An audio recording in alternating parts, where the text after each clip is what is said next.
He is expected, I guess I should say, to take a major jump in this offense. He's the only receiver returning to the Chiefs this year that had over 200 yards last year. Of the 6 leading pass catchers from last season, only Hardman and the tight end, of course, Kelsey, are returning. So that feels significant if it is serious. And so, Diana, I come immediately to you. What are we hearing about Hardman in Kansas City?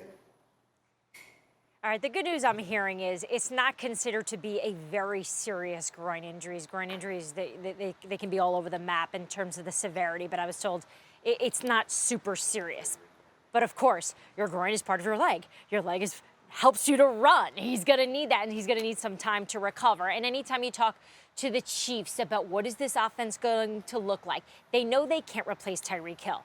But it's Hardman that always gets brought up when you're talking about a downfield threat. He doesn't have the same speed as Tyreek Hill, but they're hoping that he can kind of come close to it. So he is a big piece of this offense. Collectively, though, Patrick Mahomes this entire time has stayed very steady. In fact, I sense that he is challenged by this, that everyone is doubting the fact that this offense can't be as good without Tyreek Hill.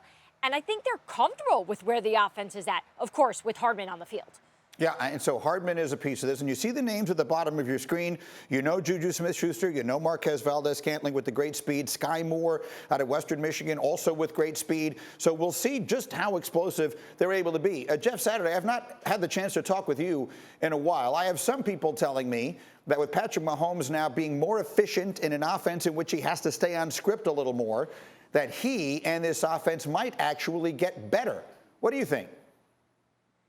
Yeah, I agree with that. I mean, listen, and think about it, you still got a Hall of Fame tight end in Kelsey, so let's not overlook that he's going to have a good piece. But if you think about the Chiefs' offense, they're going to have one of the best offensive lines in the NFL. And here's a little saying for people, right? Protection beats coverage. So if you can protect Patrick Mahomes, those receivers can find a way to get open later on in the route. So I have no problem thinking this team could actually be better. By the way, their run efficiency, they were 4th best in the league last year, but they ran it almost last in the league in how many times or how frequently they ran it. So without Hill, I look at them to lean on the run a little more, be more balanced, I think, again, which will help Patrick Mahomes. There's a lot of things. And here's the other thing, Green. Let me say this. There are times in players' careers, I'm not going to say define their careers, but help shape them. When Marvin Harrison left the Colts and Peyton Manning and Reggie Wayne had to become the next crew, Peyton Manning took another step. People looked at it a little bit differently. This is that type of year for Patrick Mahomes. Hill's gone. There's injuries. There's all kinds of questions.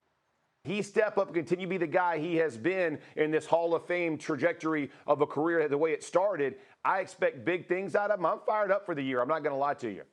Go ahead, Diana. Yeah, and Jeff, you hit the nail on the head. The last time we saw Patrick Mahomes in a game was against the Bengals in one of his worst halves of football of his career. I'm here in Tennessee where all we do is talk about how is Ryan Tannehill going to bounce back from those 3 interceptions against Cincinnati as well. How is he mentally? How does he look?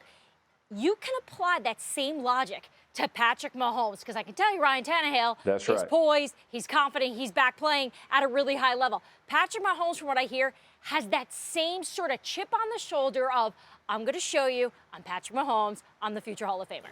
Canty, let me give you a final word on this. When last seen, Mahomes threw that interception in the overtime that Cincinnati turned into the game-winning field goal in the AFC Championship game. How about it? Yeah, people want to know what the catalyst for that Kansas City Chiefs offense was. Is it Tyreek Hill or is it Pat Mahomes? Since Pat Mahomes took over as the starter, this offense scores on 49.5% of their drives. For context, that's better than the 2013 Denver Broncos, the highest scoring offense in NFL history by 2 percentage points. If Pat Mahomes is able to pull this off and have this offense be as productive, then he's just checking another box that's going to stack up on his resume and have him in a position where you can compare him to some of the greatest quarterbacks in the history of the NFL. All right. Thank you for watching ESPN on YouTube. For live streaming sports and premium content, subscribe to ESPN+.